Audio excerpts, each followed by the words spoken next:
Bueno, me apetecía mucho dar esta sesión desde hace tiempo. Lo primero que hay que decir es que no tengo ningún conflicto de interés. Esto viene al hecho de que últimamente las sesiones se están comercializando demasiado. Yo no digo que no se tengan que comercializar, pero que salgan fuera del horario normal. Las sesiones es un valor escaso y hay que rentabilizarlo. Ese es mi criterio. Bueno, y esto, el título era una técnica SEO, porque el tratamiento de la insuficiencia cardíaca con hipertónico, pero es de predominio congestivo. Era para reclamar atención, pero lo que nos va a interesar sobre todo es este tipo de insuficiencia cardíaca. Este anagrama lo habéis visto en el seminario desde hace mucho tiempo. La verdad es que hemos pasado muchos por delante de este póster y nadie le hemos hecho caso. Pero esto hace referencia al tratamiento de la insuficiencia cardíaca con suero hipertónico. Luego lo desmenuzaremos un poquito más. Todo esto que vamos a ver ahora, es 20 segundos, es lo que dice la SEMI sobre este tipo de tratamiento.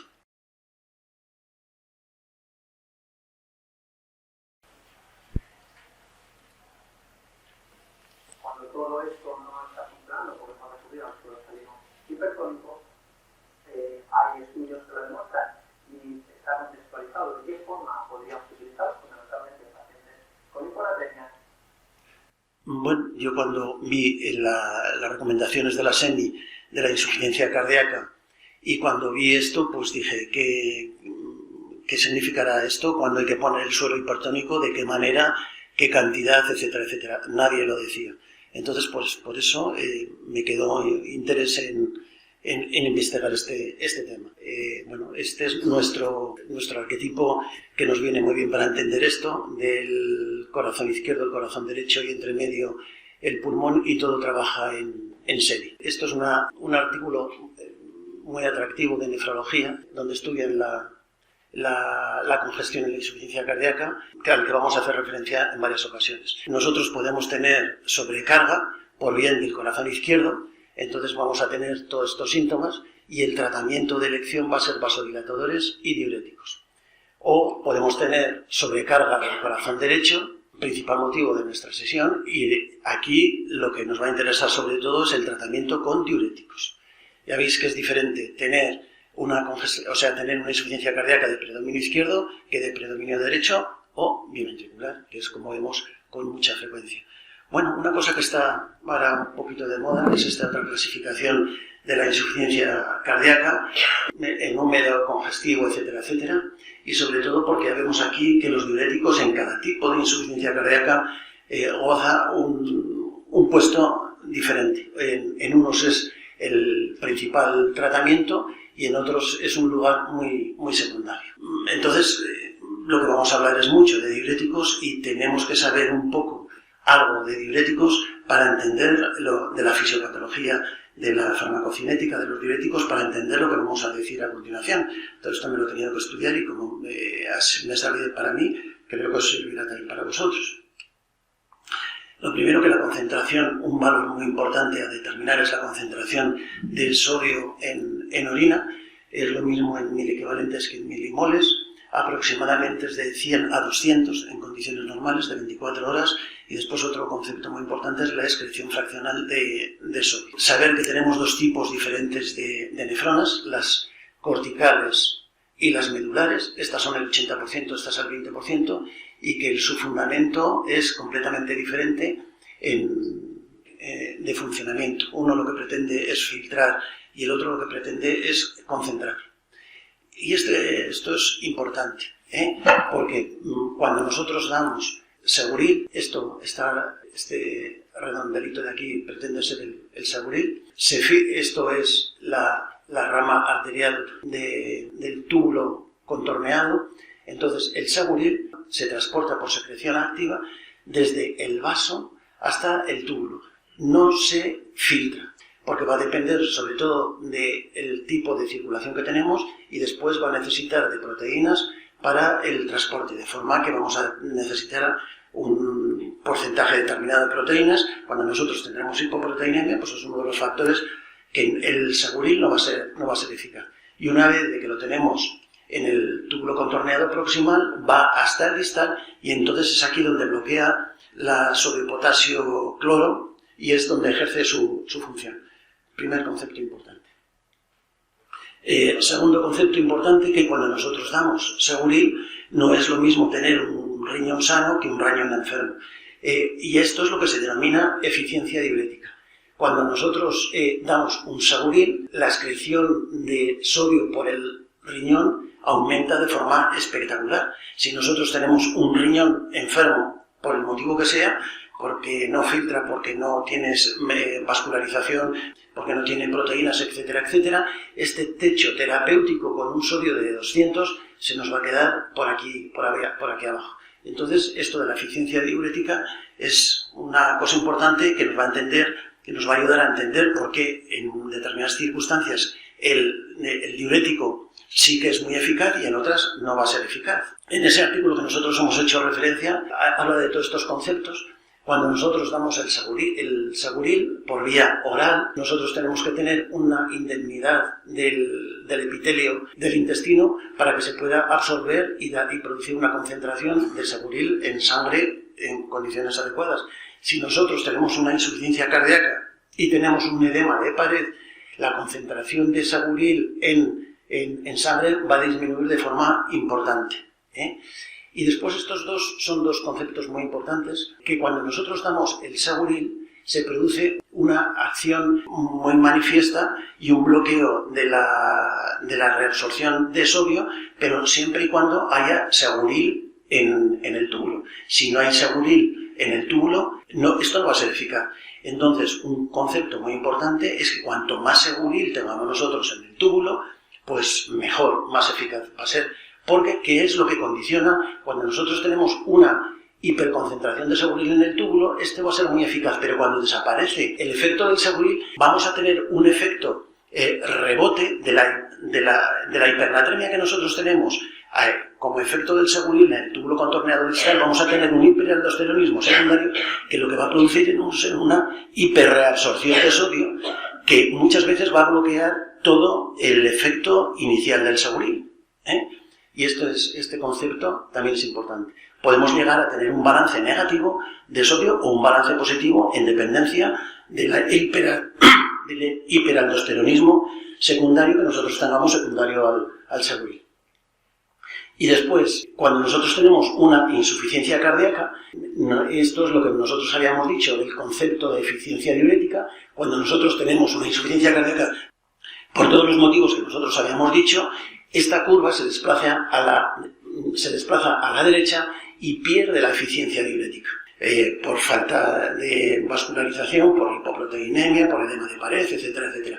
Es decir, que en casos de insuficiencia cardíaca, la eficiencia diurética de la furosemida va a estar disminuida de forma considerable. También a tener en cuenta. Y esto es lo que nosotros decimos, el efecto rebote es el efecto de hiperreabsorción de sodio postdiurético que va a disminuir la eficiencia diurética de los diuréticos y entonces lo que nos va a interesar no solo es mantener bolos de Seguril, sino lo que nos va a interesar es mantener furosemida durante el máximo tiempo de horas posibles en el túbulo. Esto que fisiopatológicamente lo estamos entendiendo y que parece que es muy lógico, pues bueno, en vida real no se ha comprobado. Hay un estudio donde dar el Seguril de forma puntual en bolos o darlo en perfusión continua clínicamente no se manifiesta, no se ha visto diferencia. Porque la inmediatez de esto es que nosotros, si esto fuese en vida real así, nosotros tendríamos que poner o bien una perfusión continua o bien una perfusión con una bomba elastomérica de forma mantenida. Bueno, pues no está claro. Y después, cuando nosotros damos furosemida de largo tiempo, lo que se nos va a producir es una hipertrofia del túbulo contorneado. Esto es un riñón virgen y este es un riñón con furosemida y donde vemos claramente una hipertrofia del túbulo. Esto lo que significa es que cuanto nosotros damos más furosemida, cuanto más furosemida damos, más resistente se hace el riñón a la propia furosemida. Y esto es debido a una hipertrofia del túbulo contorneado distal. ¿Qué es lo que tenemos que hacer? Si nosotros tenemos esta hipertrofia aquí, lo que tenemos que hacer es un bloqueo secuencial de la nefrona. que hablaremos luego. Y en otro artículo aparece esta joya. Esto es una representación de todo lo largo de la nefrona, donde vemos dónde se reabsorben los diferentes y el porcentaje de reabsorción. Ya vemos que a nivel de la rama ascendente se reabsorbe, o sea, se bloquea el 25% del sodio, a nivel distal el 5% y a nivel de la espirolactona, más distal, el 5%. Y entonces nosotros, esto nos ayuda a comprender cuando nosotros queremos hacer un bloqueo selectivo de toda la nefrona, lo que tendremos que hacer es bloquear a nivel de la rama ascendente del asa, túbulo contorneado proximal y túbulo contorneado distal. Y entonces sí que produciremos una hiperdiuresis. Ese es el fundamento fisiopatológico del bloqueo secuencial de la nefrona. Y si nosotros estamos diciendo valorar la congestión, pues bueno, esto no es, a veces no es fácil y vamos a ver por qué. Nosotros tenemos una valoración clínica, bioquímica, ecográfica y de bioimpedancia. En la valoración clínica, en la SEMI, recomiendan hacer el índice Everest. Entonces, según la puntuación, si tiene disnea, ortopnea, ingurgitación yugular, crepitantes, edema o fatiga, vamos puntuando, nos da más o menos. Pero además con esta puntuación, los crepitantes son de insuficiencia izquierda y qué diferencia hay entre disnea y fatiga, y la ortopnea es izquierda-derecha. De hecho, la propia SEMI dice no es muy válido esto, pero es lo único que tenemos a nivel clínico. Resumen, la valoración de la congestión a veces no es fácil. En este artículo, que es también una joya que todo el mundo hace referencia a este artículo, aparece esta presentación, diferencia claramente ya la insuficiencia o la congestión izquierda y derecha. Esto es importante. Parece que cuando hablamos solo de congestión, hablamos solo de congestión derecha, pero también tenemos una congestión izquierda. Y clínicamente no es lo mismo una congestión izquierda que derecha, ni clínicamente ni ecográficamente. Nosotros ya estamos capacitados para hacer una valoración tanto clínica como ecográfica de la insuficiencia cardíaca izquierda y derecha. Izquierda, lo que predomina sobre todo es la congestión pulmonar, tiene pocos edemas, mucha congestión pulmonar, mucha línea B en el ecocardiograma y mucho BMP y poco CA125. En la derecha, mucha congestión, mucho edema, mucha ascitis y mucha congestión, ingurgitación yugular y mucho CA125. Ya vemos aquí un CA125 en la izquierda muy bajito y un BMP muy elevado, y aquí lo que vemos es un BMP elevado pero no mucho y un CA125 muy elevado. Y la diferencia de uno y otro es que aquí en el espacio intersticial vemos mucho agua. Y esta es la valoración bioquímica de la congestión. No es lo mismo tener una congestión izquierda que derecha. Izquierda, lo que nos va a predominar sobre todo es el BMP, y la derecha lo que nos va a predominar sobre todo es el CA125. El BMP que se segrega en los miocitos sobre todo en la aurícula izquierda y del ventrículo, y el CA125, que secundario a la congestión se va a producir una hiperrespuesta del intersticio a nivel distal, lejos del corazón. No tiene nada que ver el BMP con el CA125. El BMP se segrega en el corazón y el 125 a nivel periférico. Y nos están indicando cosas diferentes. Uno congestión izquierda y el otro congestión derecha. Y después ya la valoración ecográfica de la congestión es el Vexus. Esto va a ser motivo de sesión próximamente, entonces ni entro.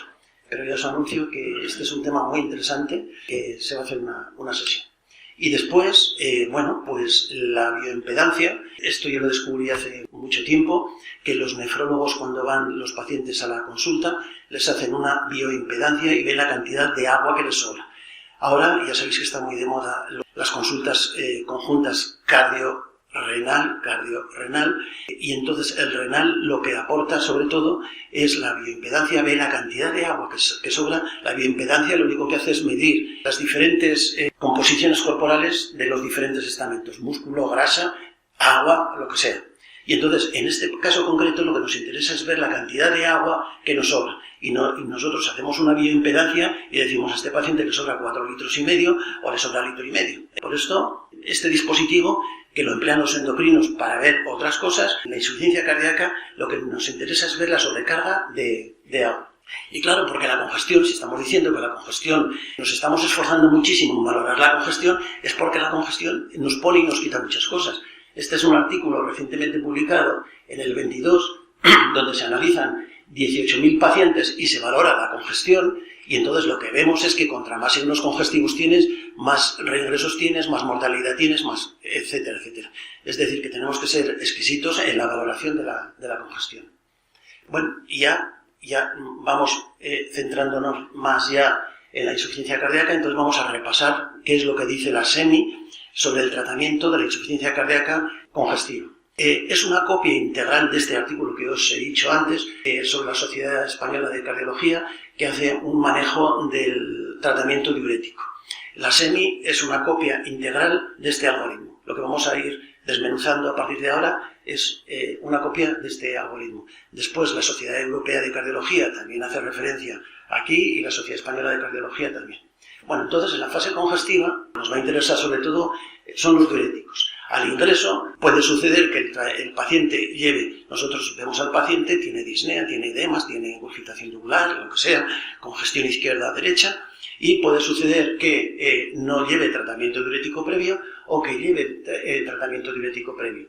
La dosis inicial va a depender, si no lleva tratamiento diurético, comenzaremos con tratamiento diurético, aquí se pone 40 miligramos de furosemida o intravenoso, o en el caso de que lleve ya tratamiento diurético, se duplica por lo menos el doble o 2,5 veces la cantidad de diuréticos que lleva el paciente. Es decir, que si un paciente, nosotros vemos un paciente que tiene con una congestión, lo vemos en urgencias y que lleva 3 saguriles, cuestión muy importante, es miligramo intravenoso, es equivalente al oral. Es decir, que si nosotros tenemos un paciente que lleva 3 saguriles, lleva 120 miligramos, si lo tenemos que duplicar son 240 miligramos. Es decir, que lo que le tendríamos que poner ya directamente son 12 ampollas de saguril. Y después de esta valoración inicial, lo que puede suceder es que el paciente responda o que no responda. Responde si en las 2 horas siguientes es capaz de excretar sodio, ya sabemos por qué, por todo el bloqueo, etcétera, etcétera. Recordar que la cantidad de sodio en 24 horas era aproximadamente por encima de o cercana a 200.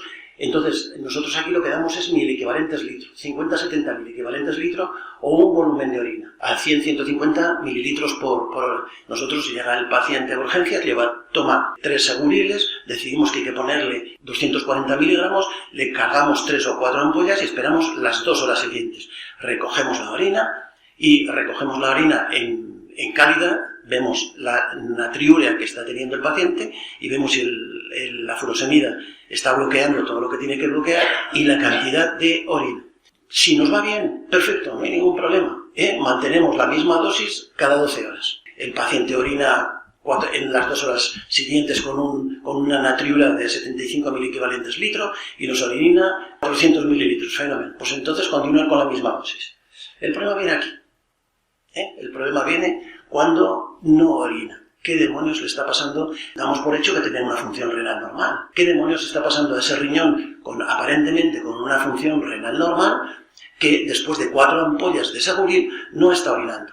Pues esto es lo que tenemos. Es una resistencia a los diuréticos. Nosotros podemos tener una resistencia a los diuréticos a nivel prerrenal, en el glomérulo, a nivel del asa o a nivel distal.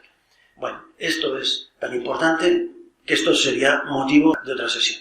Esto es una mega película que dura 35 minutos y esto es otra película que se complementa. No podemos emplear tiempo en hablar de la resistencia a los diuréticos.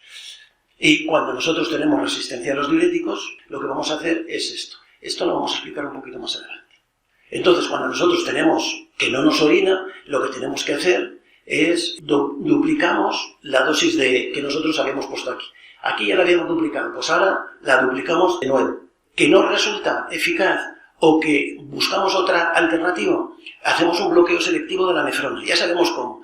Bloqueo del asa, bloqueo distal o bloqueo todavía más distal. O bloqueo de todo. seguril más hidroclorotiazida más espirolactona. Y esto es lo que se denomina el bloqueo múltiple de la nefrona. Que sepáis que esto aquí, el bloqueo múltiple de la nefrona, lo unido a tiacidas, seguril más tiacidas, nosotros necesitamos dosis muy altas de seguril y dosis bajas de tiacidas. Esto es el famoso estudio Chlorotic, que sepáis que se ha publicado recientemente, que no mejora con el bloqueo múltiple de la nefrona, protocolo de suelo salino hipertónico. Bueno, aquí es donde entramos ahora. ¿Cuál es el mecanismo fisiopatológico de la administración de hipertónico? Nosotros aquí tenemos nuestros tres artistas principales, el sodio, el seguril y el agua. El sodio que viene por la arteria, el agua que la tenemos, el espacio intersticial del riñón que lo tenemos llenito de agua, y el seguril que viene peritubular proximal. Entonces, si nosotros podemos una hiperaporte de sodio, este sodio sí que se filtra a través del riñón, el seguril se transporta de forma activa desde el vaso al interior del túbulo, juntitos van hasta la rama ascendente, el seguril bloquea la sodio-potasio ATPasa y aquí al tener mucho sodio lo que se produce es una extracción de agua del intersticio al túbulo y entonces ya juntitos se van para adelante. Este es el mecanismo fisiopatológico que se entiende de cómo la hiperadministración de seguril y sodio facilita la diuresis. ¿Cuál es la consecuencia de todo esto? Menos agua en el espacio intersticial. Si nosotros hemos sacado agua desde aquí, menos hiperpresión intracapsular renal, que este parece que es uno de los mecanismos más importantes de la insuficiencia renal en este tipo de situaciones. Si nosotros disminuimos la hiperpresión y mejoramos la función renal, lo que vamos a tener es un incremento de la diuresis. Y esto es exactamente lo que nosotros pretendemos. Facilitar la diuresis, disminuir la hiperpresión intracapsular de agua y que el paciente pierda peso. Bueno, esto es tan así que hay una app para bajarse directamente al móvil y que la podemos tener todos. Esta app se llama así.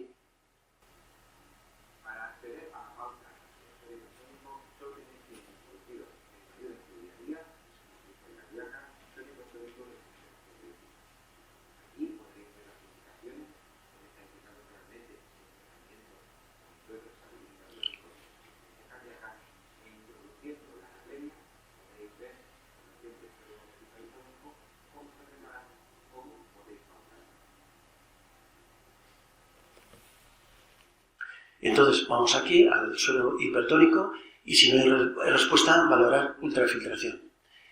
Procon del tratamiento con hipertónico en la insuficiencia cardíaca. El CON, los contrarios, por ejemplo, la Sociedad Española de Cardiología ni nombra al hipertónico, la Sociedad Española de Cardiología es la voz de la Sociedad Europea. En ese artículo que hemos dicho de los diuréticos ni habla en absoluto del hipertónico, y la AJA, la americana, ni nombra tampoco la administración de hipertónico en esta situación.